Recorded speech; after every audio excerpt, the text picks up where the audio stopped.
Bhaktir Bhavati Naishtikhi. Today we are reading from Srimad Bhagavatam, Canto 3, Chapter 28, entitled Kapila's Instructions on Devotional Service, Text 44. Tasmad imam swam prakritim Daivim sadasad atmakam Daivim sadasad atmikam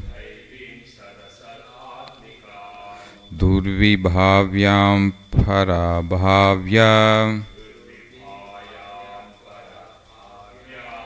Durvibhavyam parabhavya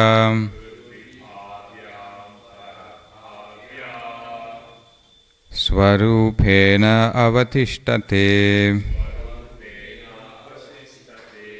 Swarupena avatishtate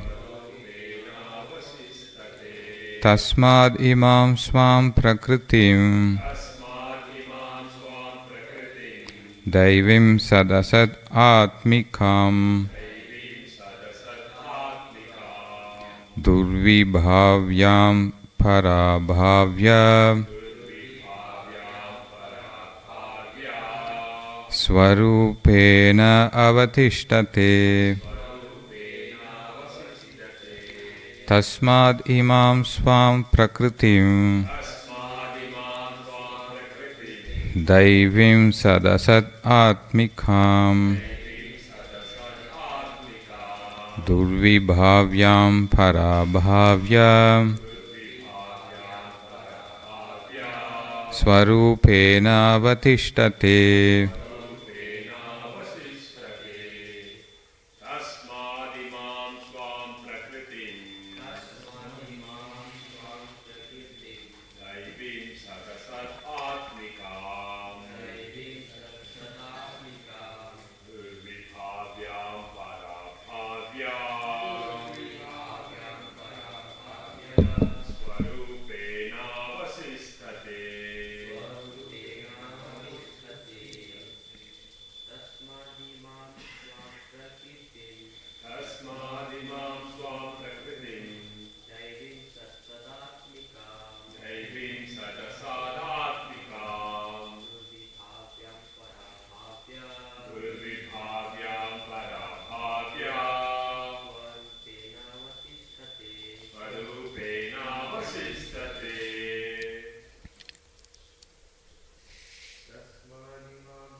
Tasmad imam swam prakritim Daivim sadasat atmikam Durvibhavyam parabhavya Swarupena avatishtate. Word to word meaning. Tasmat, thus, imam, this, swam, own, prakritim, material energy, daivim, divine, sad asad atmikam, consisting of cause and effect, durvibhavyam, difficult to understand, parabhavya, after conquering, swarupena, in the self-realized position, avatishtate, he remains. Translation and purport by His Divine Grace A.C. Bhaktivedanta Swami Srila Prabhupada.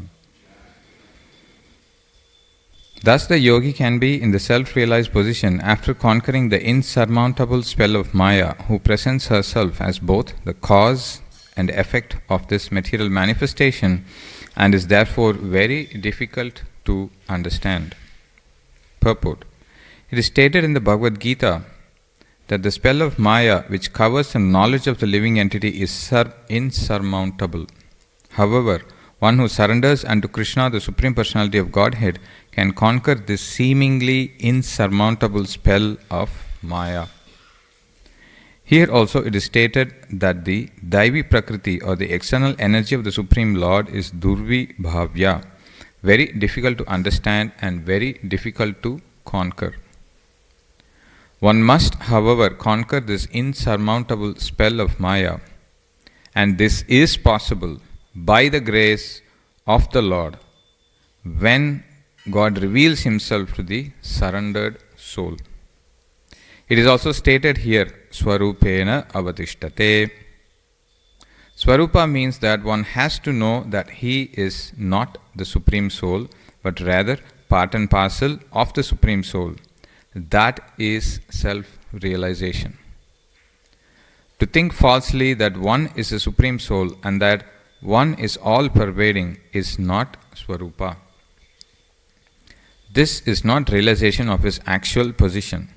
The real position is that one is part and parcel. It is recommended here that one remain in that position of actual self-realization. In Bhagavad Gita, this understanding is defined as Brahman realization. After Brahman realization, one can engage in the activities of Brahman. As long as one is not self-realized, he engages in activities based on false identification with the body. When one is situated in his real self, then the activities of Brahman realization begin. The Mayavadi philosophers say that after Brahman realization, all activities stop, but this is not actually so. If the soul is so active in its abnormal condition, existing under the covering of matter, how can one deny its activity when free? An example may be cited here. If a man in a diseased condition is very active, how can one imagine that when he is free from disease, he will be inactive? Naturally, the conclusion is that when one is free from all disease, his activities are pure. It may be said that the activities of Brahman realization are different from those of conditional life, but that does not stop activity. This is indicated in Bhagavad Gita 18:54. After one realizes oneself to be Brahman, devotional service begins. Mat bhaktim lapate param. After Brahman realization, one can engage in devotional service of the Lord. Therefore, devotional service of the Lord is activity in Brahman realization. For those who engage in devotional service, there is no spell of Maya, and their situation is all perfect. The duty of the living entity as a part and parcel of the whole is to render devotional service to the whole. That is the ultimate perfection of life. Thus end the Bhaktivedanta purports of the 3rd canto, 28th chapter of the Srimad Bhagavatam, entitled Lord Kapila's Instructions on the Execution of Devotional Service.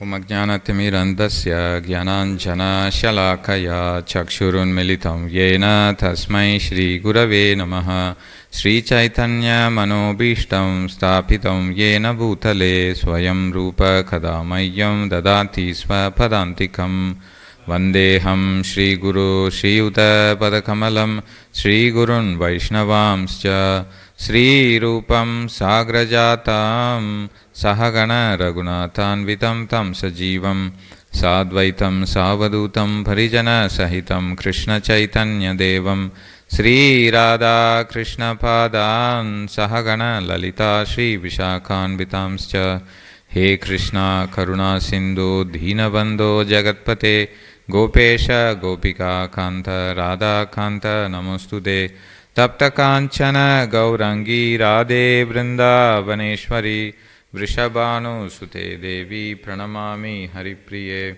Vancha Kalpatharubhyascha Kripa Sindhubhya Evacha Patitanam Bhavanebhyo Vaishnavebhyo Namo Namaha Jai Sri Krishna Chaitanya Prabhu Nityananda Shri Advaita Gadadhar Srivasa Digaura Bhakta Vrinda Hare Krishna Krishna Krishna Hare Hare Hare Rama, Hare Rama, Rama Rama, Hare Hare. So these chapters which Lord Kapila is speaking is a result of the submissive enquiry of Mother Devahuti.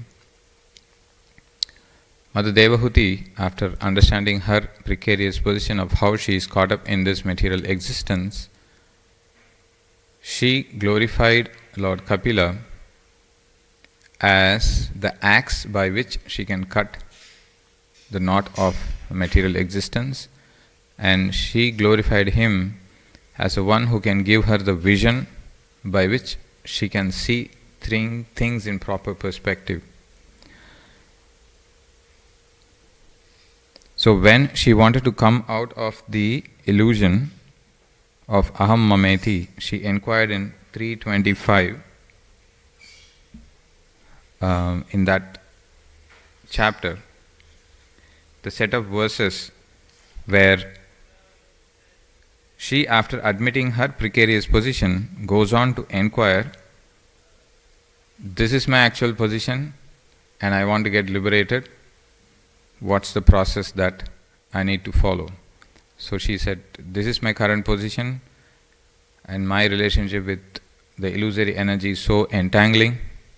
So that's where she is. She is clear, and she is clear about the goal, and she is asking the Lord to tell her about the process. So basically she is asking about Sambandha, Avideya and Prayojana, to actually tell her what her actual position is, then the process by which she can attain liberation. So what kind of bhakti should I perform to attain your feet, and explain the jnana by which I can understand the tattvas, and explain the yoga aimed at the Lord for liberation. How many limbs does it have? So these are the questions that Mother Devahuti posed.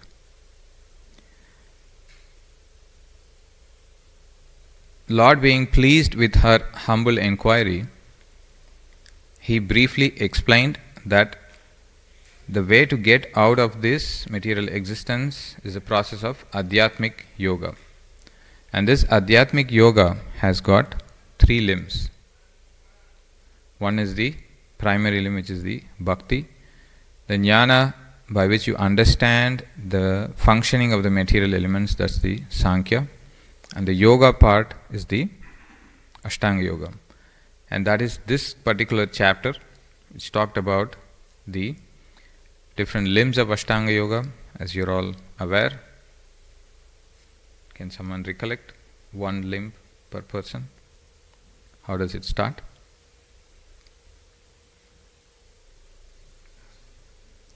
First of all, asana.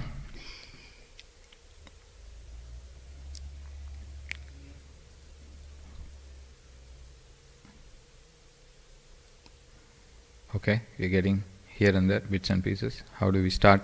What do we start with? Yama, good. Someone else next. Niyama. Then comes asana. Then comes pranayama. Then the result of pranayama, what happens? Immediately you go to dhyana. So we have to withdraw our... So dhyana is right. So you don't have to artificially try to remember. It's a natural sequence, the way you remember as you sit down for your japa meditation.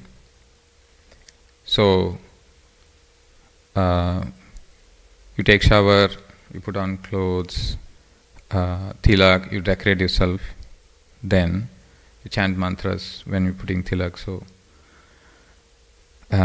rules, do's and don'ts. Then you come and sit down, then you chant. So pranayam, you breathe in and then you give up objects which are distracting. withdraw yourself from other activities which are distracting. Dharana, focusing on a particular object and then focusing on that particular object for a longer period of time, absorption. And then complete absorption is samadhi.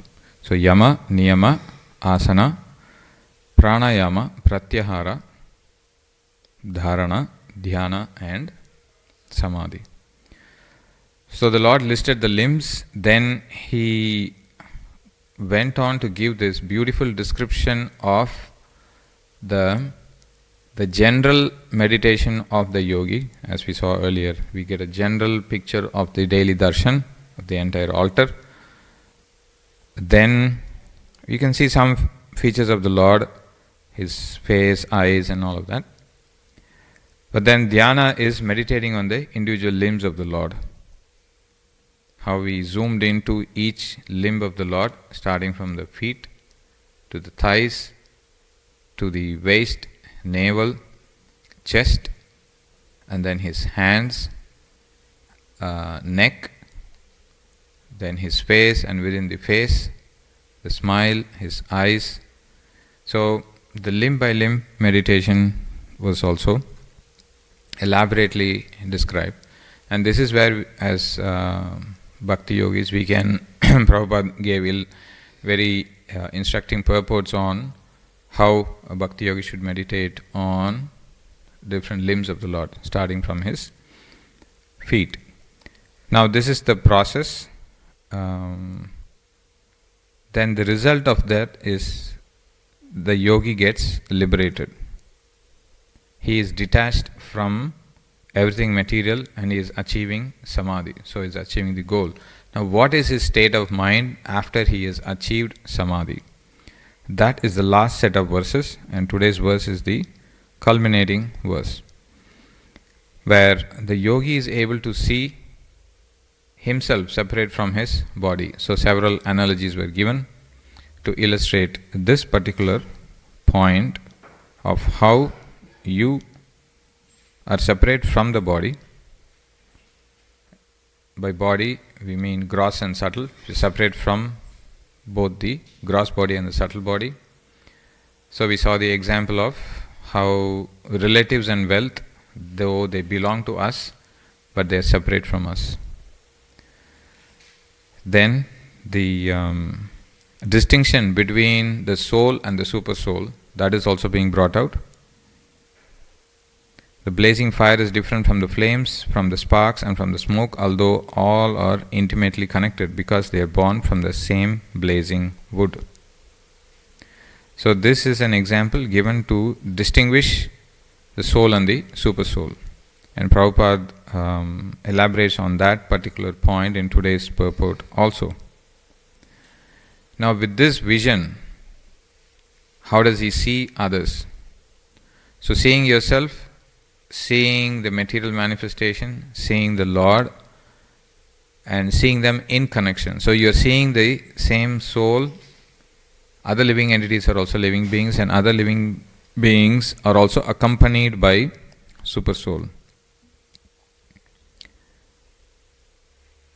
The vision, those who are seers of the truth, that's how Lord Krishna begins in the second chapter also, as to how he is encouraging us to start seeing through the wisdom that he is giving in the second chapter, as how one is distinct from the body.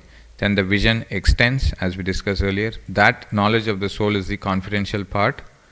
Then the knowledge of the soul and the super soul, that is more confidential, how one has to meditate and surrender to the super soul.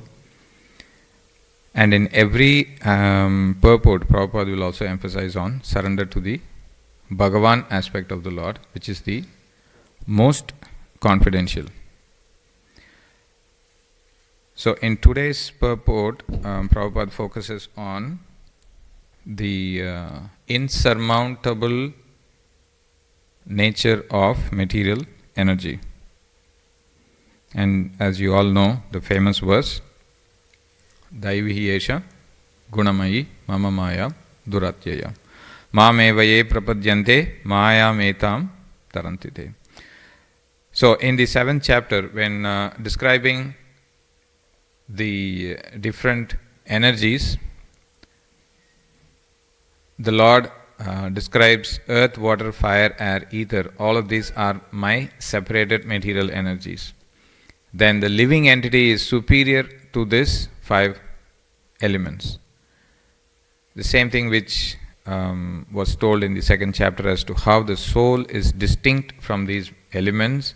The way Lord explained that is, the soul can't be burnt, can't be withered by wind, can't be cut by any weapon. So these 5 elements cannot affect the soul, because the soul is of the superior nature, whereas the material energy is of inferior nature.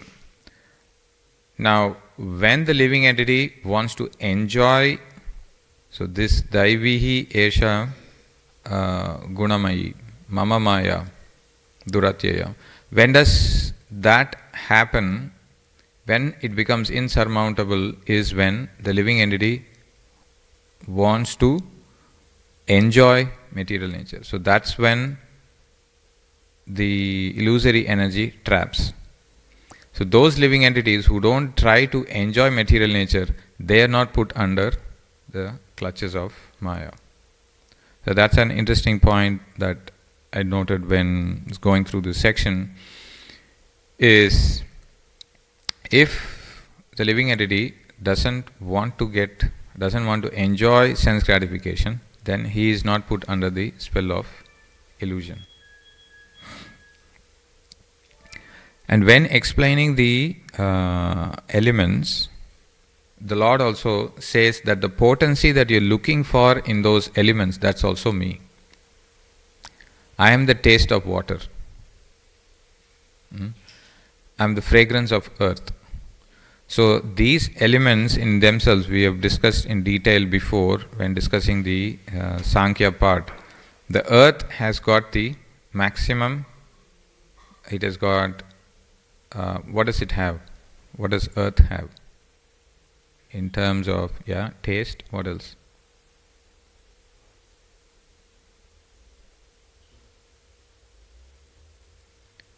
In terms of attracting you, what all the earth element has got. I have made a statement that earth has got the complete set to allure you. So what all you are being allured by? What are the eyes looking for? Form. So earth has got form. What is the nose looking for? Smell. Does earth have smell? So if you understand in that way, this as the elements, earth, water, fire, air, ether, each one has got properties by which you can be allured. And what are you looking for in them? Krishna explains, that's me. I am the taste in water, I am the fragrance in earth. So what you're looking for in those elements, that essence is also me.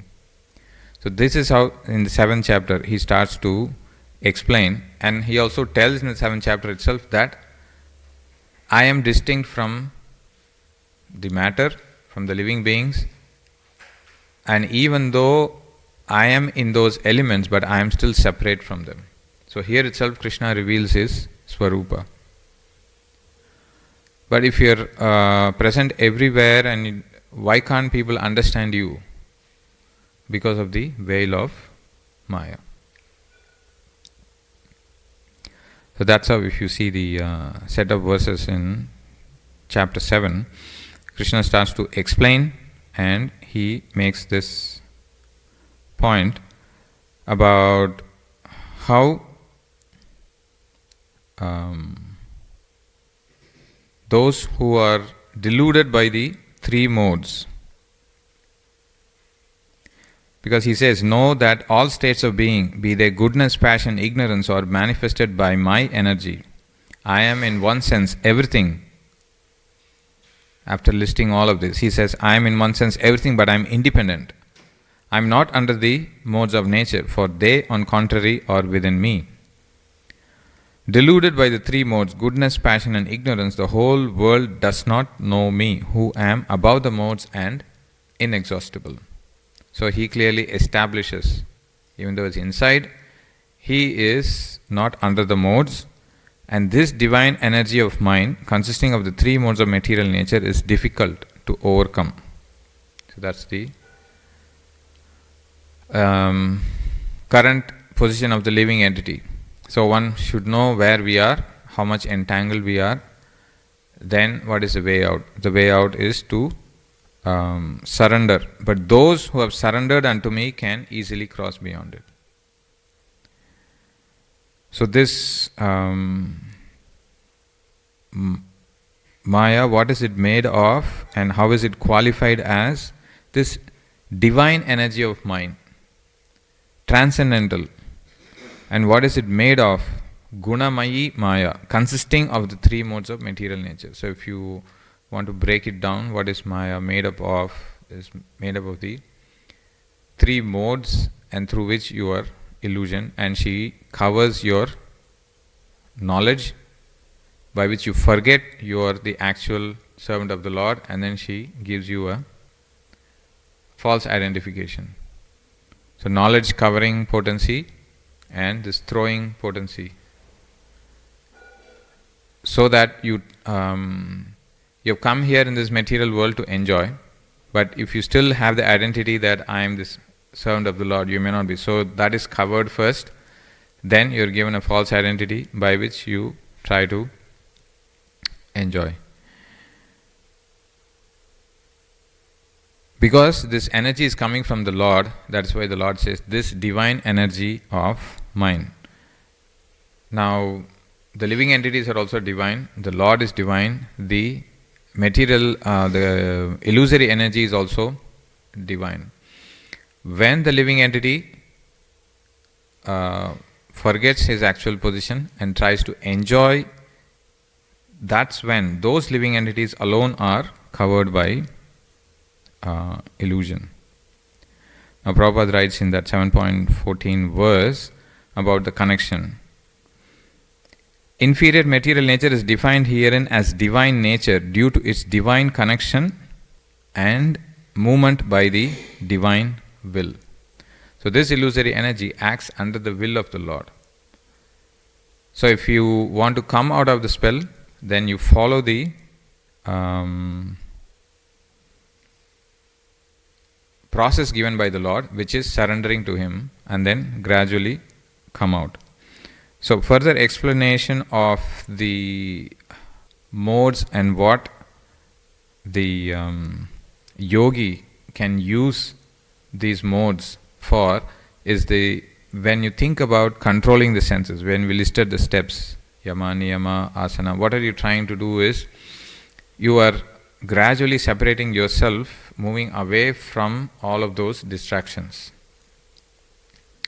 Those pitfalls which will make you fall down, you are avoiding, and those which are favorable, you are doing. Do's and don'ts. Yama, niyama.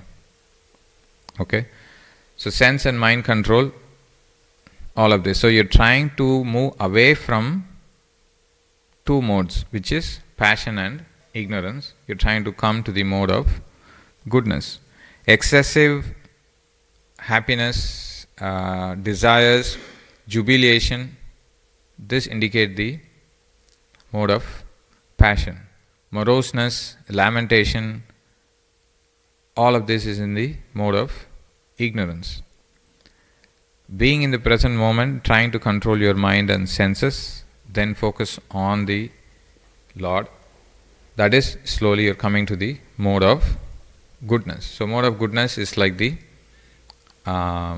exit gate or exit point from which you can come out of the effect of illusory energy. So it's described that this Maya presents herself as fit for enjoyment by the jivas. So when the jiva starts to enjoy, only those jivas Maya bewilders. However, the Lord in the next statement says, have faith in my words. Anyone who surrenders unto me, this form of Shyama Sundara, can cross over this Maya. So the Lord emphatically points to himself and then say, if you surrender unto me, I will. So he takes responsibility. So that's what Prabhupada emphasizes, that one has to overcome this insurmountable material energy. Very difficult to understand and very difficult to conquer. One must, however, conquer this insurmountable spell of Maya, and this is possible by the grace of the Lord when God reveals himself to the surrendered soul. Now, after having realized, he must be situated in his Swarupa. Swarupena avastitihi. Muktir hitva anyata rupam Swarupena avastitihi. So, the same is said here. Swarupena avatishtate. He remains. Now, this is the next point of discussion, is remaining in that liberated platform. What happens? What does he do? So that is where you are asked to surrender to the Super Soul. In the 18th chapter, when the Lord is describing more confidential knowledge, he will talk about surrender to the Super Soul, and the verse which Prabhupada quotes from the 18th chapter, 1854, is where one is free from all his lamentation and hankering. We desire for something which we don't have, and then once we lose it, we lament for what we have lost. So one is free from desire and hankering. He is in the Brahmabhuta stage. Brahmabhuta prasannatma na shochati na kankshati. So sama sarveshu bhuteshu. Then the Lord makes this interesting point. Sama sarveshu bhuteshu. After that, the Lord doesn't say he remains inactive. He merges into me and he becomes me. What does he do? Next, mad bhaktim labate param. He, in that state, he attains pure devotional service unto me. So this is the equal vision of the yogi which is being described, seeing himself separate from the body, seeing himself separate from the mind, seeing himself separate from the super soul, seeing the same soul, super soul in others, how others are also living beings. So equal vision. And after that, what happens is he renders devotional service. So 1854 Prabhupada explains how a devotee also attains this Brahmabhuta stage without extraneous endeavor. The devotee in Krishna consciousness has nothing for which to lament or desire. Very emphatic statement. The devotee in Krishna consciousness has nothing for which to lament or desire. Since God is full, a living entity who is engaged in God's service in Krishna consciousness becomes also full in himself. He is just like a river cleansed of all dirty water. Because a pure devotee has no thought other than Krishna, he is naturally always joyful.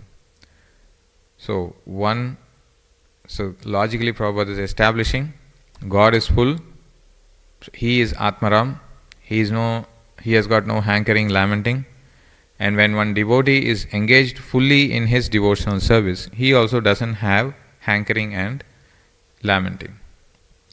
So once you have reached that particular stage, because a pure devotee has no thought other than Krishna, is internally always joyful. He does not lament for any material loss or aspire for gain, because he is full in the service of the Lord. He has no desire for material enjoyment, so no hankering, and when he loses something, he doesn't lament. Because he knows that every living entity is fragmental part and parcel of the Supreme Lord, and therefore eternally a servant. So he clearly understands who he is, who others are, and because he is full in the devotional service, therefore he doesn't have hankering and lamenting. And this is how a devotee attains the Brahmabhuta stage as a byproduct. He doesn't have to specifically endeavor for it. So after having explained this in the 18th chapter, the Lord goes on to reveal to Arjuna the more confidential knowledge, which is surrendering to the super soul. That's how in the 18th chapter he gives more confidential knowledge and later the most confidential knowledge. Which brings us to the theme of surrender. Just wanted to elaborate on this theme of surrender, because we have defined the power of Maya, how she bewilders us, and how the yogi in Ashtanga Yoga, how he tries to keep himself away from the allurements, meditates on the form of the Lord, attains samadhi. Now in this insurmountable energy of the Lord can be overcome by complete surrender. So one would want to know what's involved in surrender, how do I surrender, what are the steps. So that the Lord has explained in his famous verse in the 18th chapter, 1866, where he says, "Abandon all varieties of religion and just surrender unto me. I shall deliver you from all sinful reactions. Do not fear." So we look at this verse with a specific focus on the aspect of surrender, sharanam. Sarva dharman parityajya mam ekam sharanam vraja. Aham tvam sarva papebhyo moksha ishyami ma shuchaha. So abandon all varieties of religion, that is sarva dharman parityajya. Just surrender unto me, mam ekam sharanam vraja. So that surrender is what we'll try to elaborate. So if you do this, if you abandon all varieties of religion and just surrender unto me, what happens? I shall deliver you from all sinful reactions and do not fear. So, aham tvam sarva papebhyo moksha ishyami. I shall deliver you from all sinful reactions. Ma shucha, do not fear.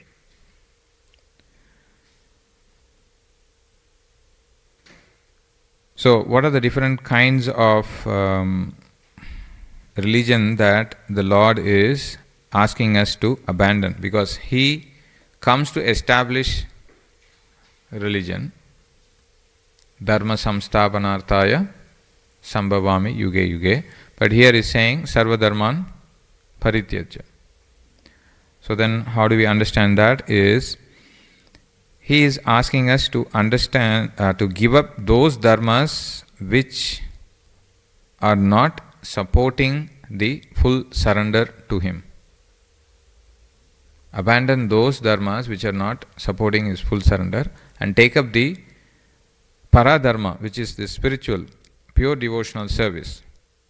Those activities that lead you to full surrender, do that, and give up those activities which do not lead one to pure devotion.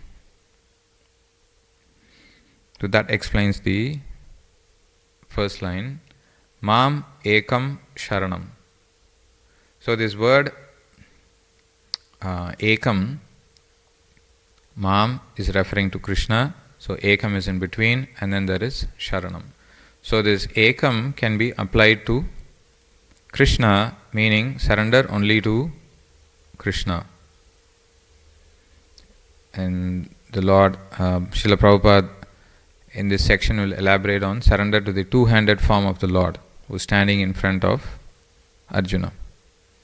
And when this ekam is applied to sharanam, means that, as Krishna explained, to come out of this illusory energy, surrender to him is the only way. So here is very emphatically and with love and affection to Arjuna, he is saying, Mam ekam sharanam. Sharanam, so when his ekam is applied to sharanam, it means bhakti and full surrender is the only process to attain Mam. So Mam ekam sharanam. So if you apply mam to Krishna, it indicates surrender only to Krishna.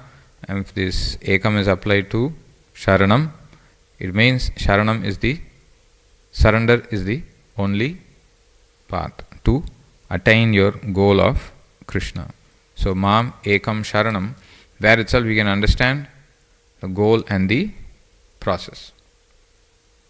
So mam, Krishna is the goal, exclusive devotion, and to him is the process to attain him. Now, surrender as such doesn't mean that we don't do any activities. So that is further elaborated. And in case of Arjuna, he is using his Kshatriya duties and engaging them in the Lord's service.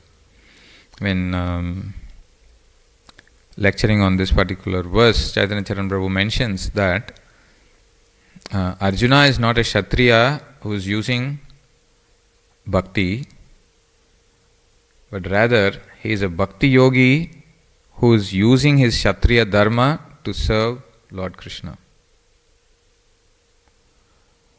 So when these other dharmas are being engaged, bhakti has to be the guiding factor. Varnashrama dharma, ashrama dharma, varna dharma, all of that. Bhakti has to be the prominent guiding factor for all of that.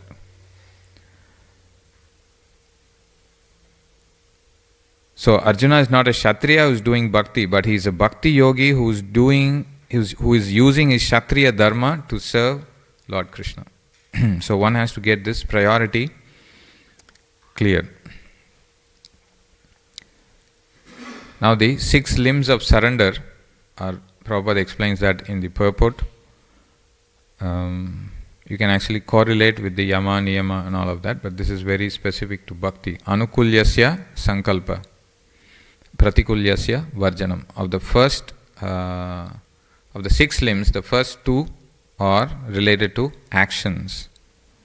The rest 4 are related to your mentality, mindset, how you approach, how you do, how you depend on the Lord is more internal. Whereas accepting what is favorable and rejecting which is unfavorable. Anukulyasya sankalpa, pratikulyasya varjanam. So what is anukulyasya sankalpa is accepting religious principles that will lead one to devotional service. So we have clearly defined mam ekam sharanam. So this sharanam we are going into details. Whatever helps me to move closer to bhakti, to Krishna, I'll accept that. And whatever is taking me away from bhakti, I will reject.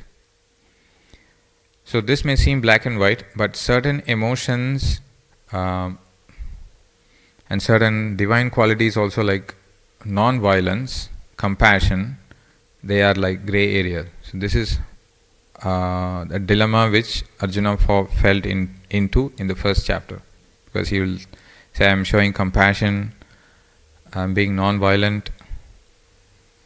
No. How do we understand is by this? Is that quality, is that emotion, even though it seems to be morally good, is it taking me towards the service of Krishna, or is it taking me away from the service of Krishna? If it is taking me towards the service of Krishna, then I'll do it. If it is taking me away from the service of Krishna, even though it seems to be a good quality, I will give it up. Because if you see first chapter, if after stating the reasons he's going through emotions, Arjuna, what initially he was prepared to fight, then he goes through this emotional turmoil. What happens? He puts his bow and arrow down and he says, because of compassion, because of showing, because of non-violence, because of following all of these other dharmas, how can I kill?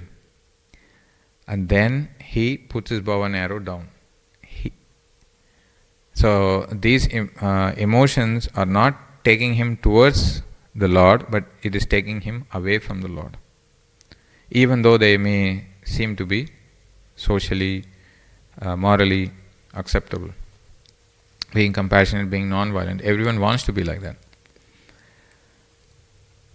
But if it is not leading to, if it is being pratikul, one has to give it up. And violence, which will result in sin, which is ghastly, but because the Lord is saying, he has to do it. So, here is where the surrender is being tested for Arjuna. And when he has that internal hesitation, how I'll get out of sinful reaction. So that's when the Lord reassures, Ma Shucha. Don't worry, I will deliver you from all sinful reactions. So that brings us to the next limb, which is Rakshishyatiti Vishvaso.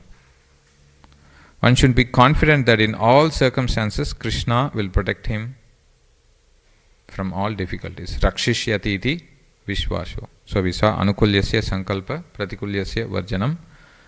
Rakshishyatiti Vishvaso. One should be confident that in all circumstances, Krishna will protect. This Vishvasa, Nectar of Devotion also elaborates on this, and it takes us to much more deeper level of not just having initial faith, but this Vishvasa is a much more stronger faith, and considering Lord as my friend and protector. Shuhridam Sarvabhutanam, the Lord says, now the devotee has internalized it, and he is manifest and is exhibiting that Rakshishyatiti Vishvasho. The Lord is my friend and my protector. That's what Vishvasha means. To have strong faith or confidence that Lord is my benefactor.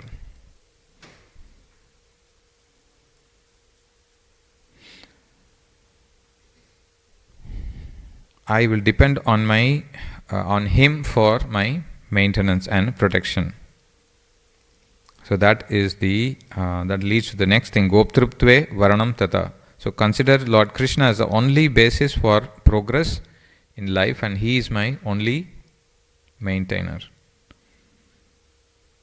Then the last two are more difficult, which is full surrender, Atma Nikshepa, Atma Nivedan. Sacrificing everything for the Lord. Whole existence is dependent on Krishna. That was done by Bali Maharaj, of course Prahlad Maharaj also. So the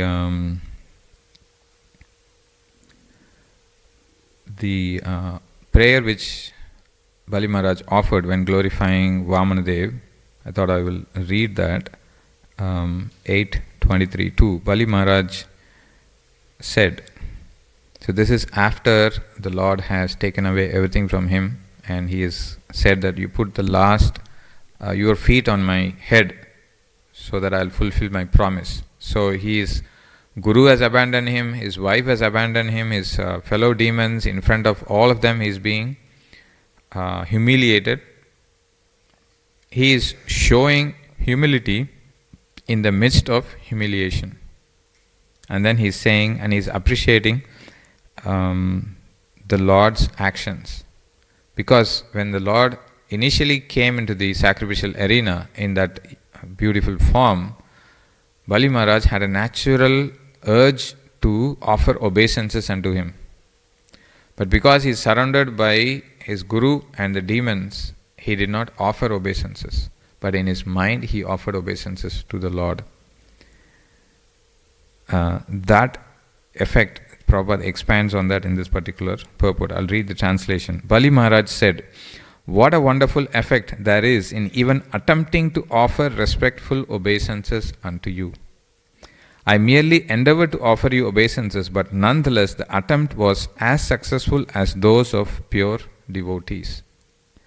The causeless mercy you have shown me, a fallen demon, was never achieved even by the demigods or by the leaders of various planets.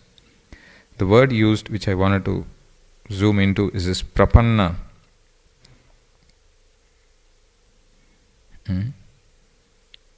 This prapanna is that surrender. So this is the same word Arjuna also used. Sishyasteham shadimam tvam prapannam. So that is the key aspect of surrendering. So in the purport, Prabhupada writes, when Vamandev appeared before Bali Maharaj immediately wanted to offer him respectful obeisances, but he was unable to do so because of the presence of Sukracharya and other demoniac associates. The Lord is so merciful. However, that although Bali Maharaj did not actually offer obeisances but only endeavored to do so within his mind, the Supreme Personality of Godhead blessed him with more mercy than even the demigods could ever expect. Because here in this verse, he will present himself as apasade unto a fallen person like me, asure being belonging to the asura community. So he is showing humility in the midst of humiliation. If a devotee sincerely surrenders, the Lord as a super soul in everyone's heart immediately understands this. Thus, even though externally a devotee may not render full service, if he is internally sincere and serious, the Lord welcomes his service nonetheless.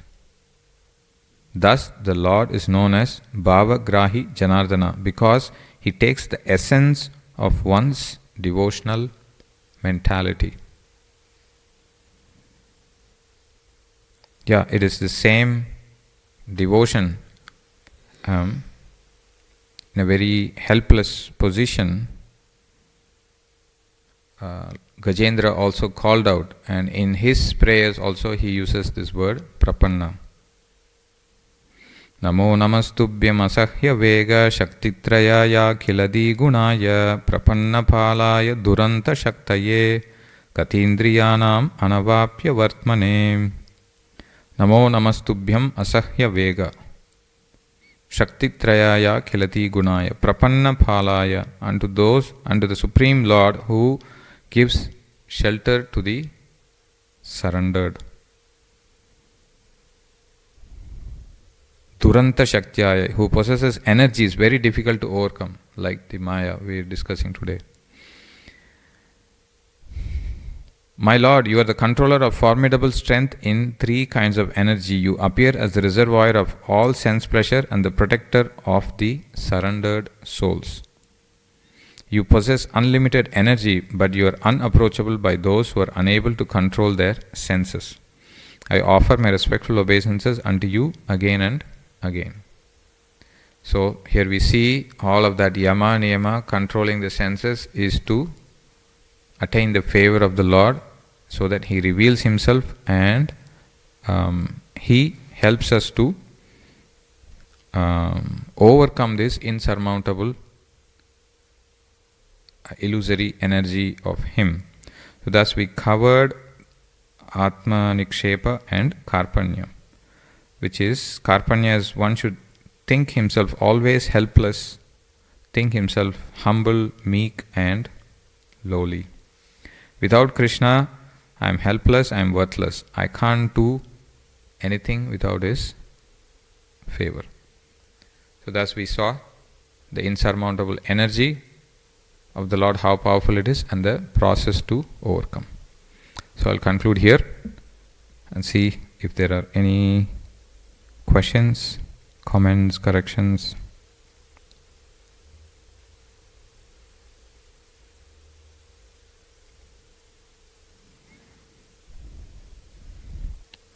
We'll conclude here. Grantaraj Srimad Bhagavatam ki jai, Srila Prabhupada ki jai. Samaveta Bhakta Vrinda ki jai.